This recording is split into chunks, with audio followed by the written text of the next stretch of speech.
Save Bitcoin to escape the rat race. Hey guys, my name is Tariq here. In this video, we're going to talk about how you guys can save Bitcoin. So take some of your fiat money, whether it's the US dollar, the euro, whatever currency you guys are using, and take some of this money and convert it into Bitcoin, okay, the world's largest cryptocurrency, to escape the rat race, to escape the high bills, the high cost of living, constantly worrying about money all the time, not having a savings, dealing with constant worry about financial issues 24/7. So in this video, we're going to discuss this more in depth, exactly how Bitcoin can fix the modern day problem that a lot of people are facing when it comes to saving money, when it comes to working and things like that, feeling like you have to take on 2, 3, 4 jobs just to survive. So my journey into Bitcoin and cryptocurrency, okay, it started in 2019 when I had my first child.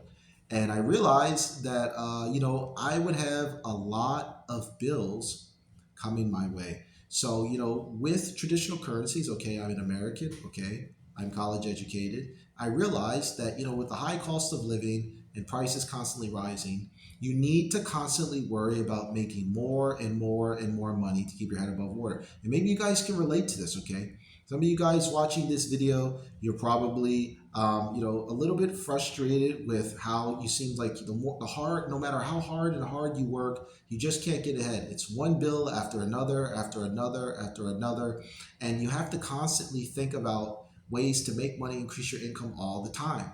And a lot of people have completely written off having children. Okay, it's just too expensive, right? Maybe you thought about living in a dream home, buying your own condo, apartment, or house or something like that, and you're forced to stay with your family, your parents.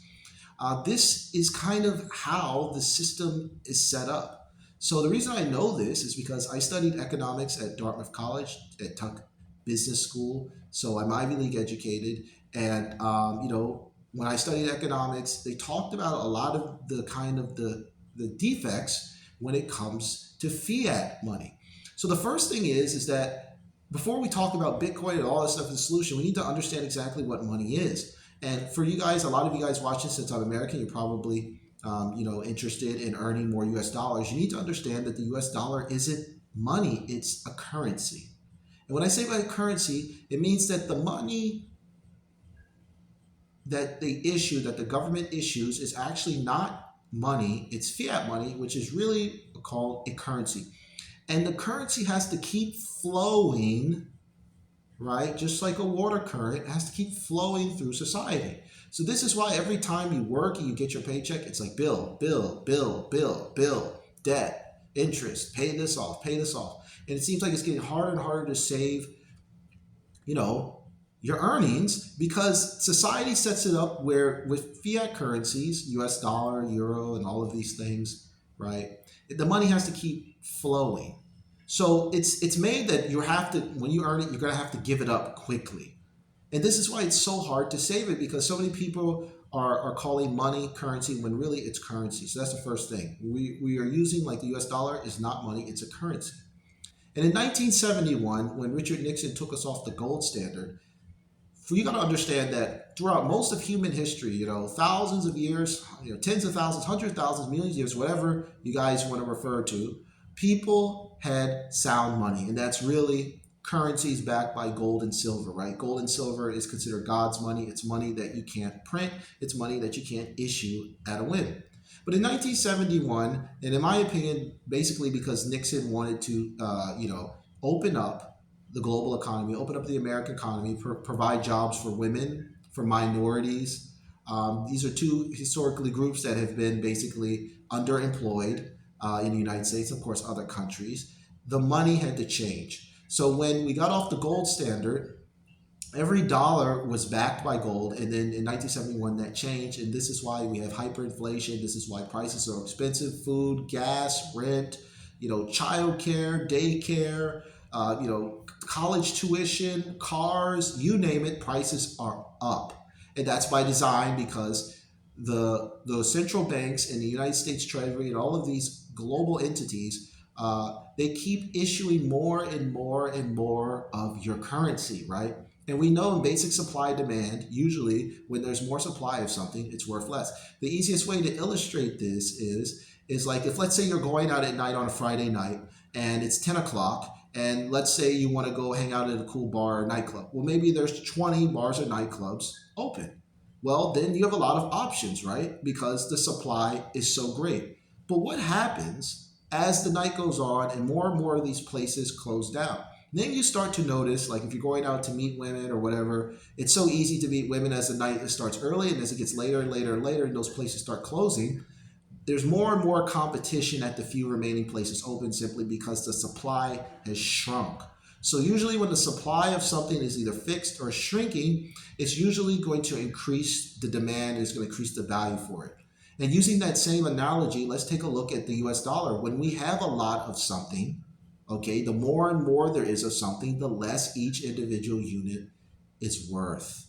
And we can see that prime example for something, for example, a good example would be like when I was a kid, I used to collect baseball cards. And in the 1952 set of baseball cards, you know, a lot of them got destroyed. They got thrown, and I believe it got thrown in a river. So that 1952 Topps baseball collection was so valuable. That's where the collection for like guys like Mickey Mantle, those cards are really valuable because the supply is so small. But if you look in like the 80s, when I grew up, they mass printed these baseball cards, and those cards aren't worth much because there's so many in circulation.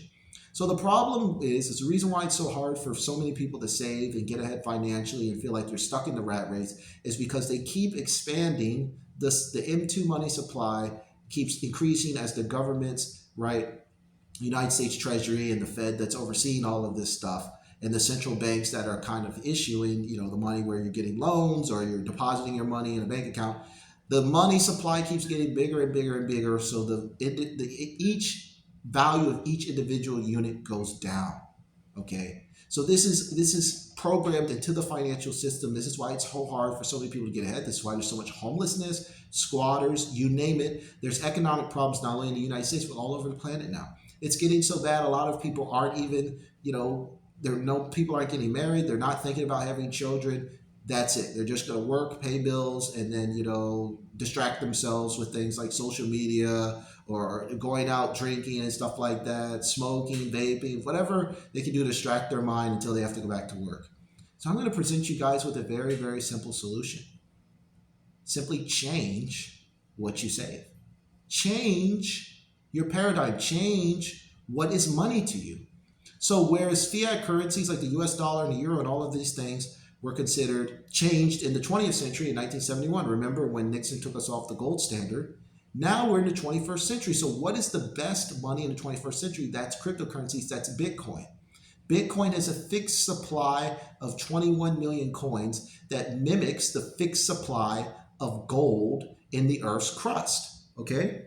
And if you guys studied anything in science class or anything like this, you know that gold and silver, these are elements, right? They're fixed. They cannot be destroyed, and they cannot increase the supply, you cannot decrease the supply. The amount of gold that's in the Earth's crust or that we've mined is fixed, just like the amount of silver and all these other elements, okay?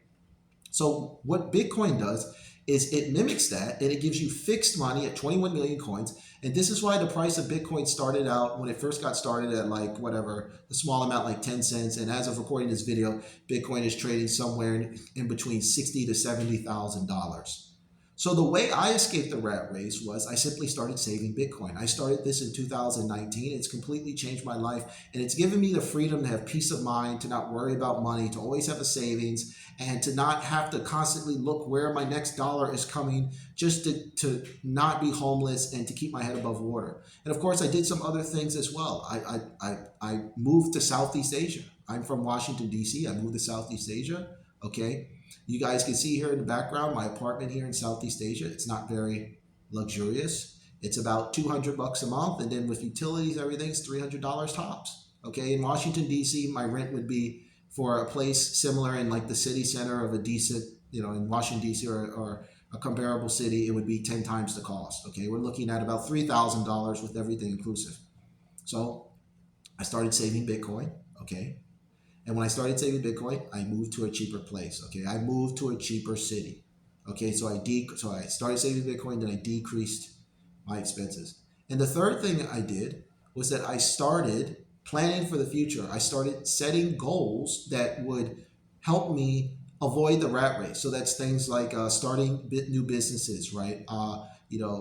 Planning for the future, perhaps investing in real estate. Basically, setting goals that have nothing to do with the rat race, because being in the rat race and having to work a 9 to 5 just to keep your head above water is not fun and it's not exciting. No one sets a goal to work for 30 years and barely be living paycheck to paycheck. And if you lose your job in like a couple of months after you run out of your savings and you max out your credit cards, you're either homeless or you're moving back in with your family. Okay. No one's planning for that. So the third step would be set some exciting goals. You know me, I have exciting goals. I'm 37 years old. I want to do things like I want to start a crypto advising service. I want to become a philanthropist. Okay, I want to buy real estate, things like that. My goals aren't necessarily set up to make a ton of money. It's just to give myself financial freedom and peace of mind. So this is the simple 3-step plan I did. Save Bitcoin, decrease my expenses, and the biggest expense I had was rent, and then 3, setting long-term goals. And it's so easy to do this if you guys can wrap your mind around breaking out of the fiat US dollar or whatever currency you guys, whatever country you're living in, what currency you guys use, and joining the Bitcoin network. This is the number one step, and it's going to give you the most power, because what the fiat currencies, with all these currencies, there's like over 200 different countries and there's hundreds different currencies. It's just divide and conquer. Okay? If every country uses a different currency, then we're all separated and weak. It's like your hand, right? Your hand, each individual finger alone can't do much. If you try to put too much force on each individual finger, you'll easily break a finger or your thumb. But when put together, man, it's enough to knock out even one of the biggest fighters in the world. And it's one of the reasons why we're so admired. Watching boxers and things like that, it's so admiring, because these guys, they put their fists together, they put on those gloves, and the guy can be like a huge monster, like a 6'6" giant. And with one blow of the fist, this guy falls down on the mat, and it's just a sight to see. And people spend, thousands and tens of thousands of dollars to sit ringside, and people spend money all over the world to watch these fights, because these individual fingers alone can't do much, but when put together are a mighty force. And that's what Bitcoin is. Bitcoin is a global network where no matter whether you live in the United States or Colombia or Brazil or Nigeria or Thailand or wherever, right? Australia, it doesn't matter. You can join the Bitcoin network, and you have people like me and other people all over the world saving their money in the same currency. That's powerful. And this is what people need to wrap their mind around if they want to escape the rat race. Now, saving in Bitcoin, buying Bitcoin, and holding it won't make you a billionaire. So if you want to become a billionaire, you're probably going to have to start a business like most billionaires have, or you're going to have to inherit a lot of money. But it can help you escape the rat race. It can take the financial stress and the financial worry of paying the bills at the end of the month out of your mind, and it can really help you gain more peace and kind of spend time doing what you want. Now, obviously, I'm not super rich, but I have enough money saved up in Bitcoin where I have plenty of money to cover my living expenses. I can live in a place like Southeast Asia for years. I could sit in my apartment or wherever for years and not earn a dime and still cover my bills at the end of the month, all thanks to the power of saving Bitcoin basically for around 5 years now. And you guys can do this too. So I'm going to show you guys how to do this very easily. It's so simple. All you have to do is simply buy Bitcoin and hold on to it. Now, the strategy I used, I took it from a book. I'm going to link to this book in the description. It's called The Richest Man in Babylon. Now, back when this book was written, it talked about saving 10% of your earnings into gold. But in this case, we're going to use 10% of your earnings and save into Bitcoin, okay? So whatever you want to do, I did 10%. Okay, some of you guys out there can do 20%, 30%. Hey, if you're living with your folks, you're living with your parents or your family, maybe you can save 50%, 75%. Whatever percentage you pick it and stick with it. So when you get your paycheck, or you get whatever you make your money, take a portion of that income and buy Bitcoin, okay? That will get you on the right track. And at first, you won't have much, but over time, you're going to accumulate more and more and more.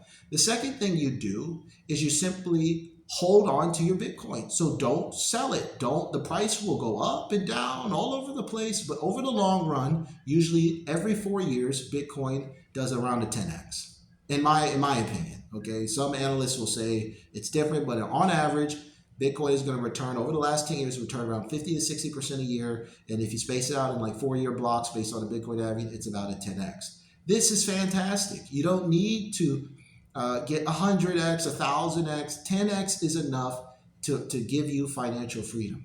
But you need to hold on to your Bitcoin to do it. So when you take a percentage of your income every month and buy Bitcoin, the second thing you need to do to Bitcoin is you need to hold on to it. And then the third thing you need to do is with your Bitcoin is you need to learn how to store it properly. Okay, there's many ways you can do it. You can buy it on a crypto exchange like Robinhood, Binance, Coinbase. Okay, store it safely, or you can simply get your own. You can do your own self custody. You can download, a private wallet on your app, or you can download an actual hardware wallet and store your Bitcoin. But if you do these three things and you store, you put a percentage of your income into Bitcoin, you hold on to it, and you store it properly, you can escape the rat race within a few years. Now, obviously, you don't necessarily have to move to a much cheaper country like I did. I did it because I just wanted to, get the financial freedom faster. Okay, my dream is to not have to worry about money ever again in my 40s. I'm about, say, 2.5 years away from that. 2.5 years away from my 40s. So hopefully, if Bitcoin continues going up in price, I'll be able to do that. But for you guys that don't want to move to a cheaper city or things like that, just get rid of things you don't need. Okay, you don't need an expensive car. You don't need to go out to expensive nightclubs. You don't need to buy expensive clothes to show off to people. Stay where you are. Obviously, if you don't want to live with your family, pay your rent stuff, cut out all the other crap, and take that money and save Bitcoin.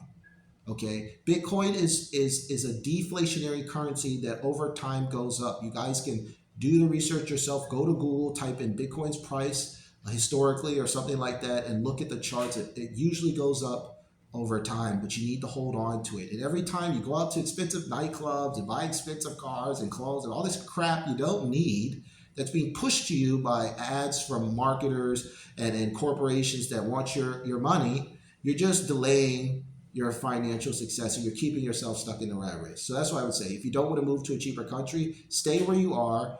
Pay your rent, do all the things you need, take care of your health. Exercise, eat well, do all those things, hang out with your friends, if you have family, your kids, stuff like that. But cut out all the other crap, because all the money, the crap that you're buying, could be going towards Bitcoin and getting you to financial freedom quicker.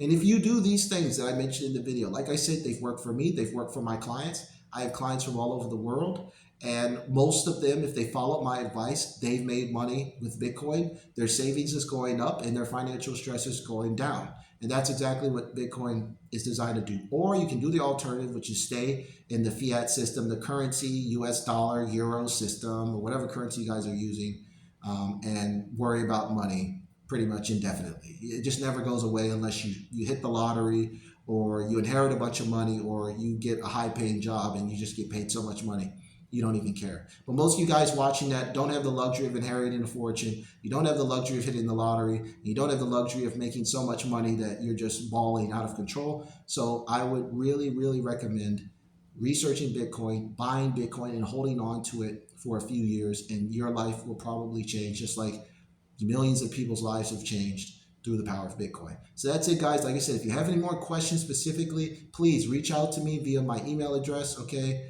tarikpierce@gmail.com. Send me an email. I'll do my best to answer your questions. I am available for one-on-one consultations.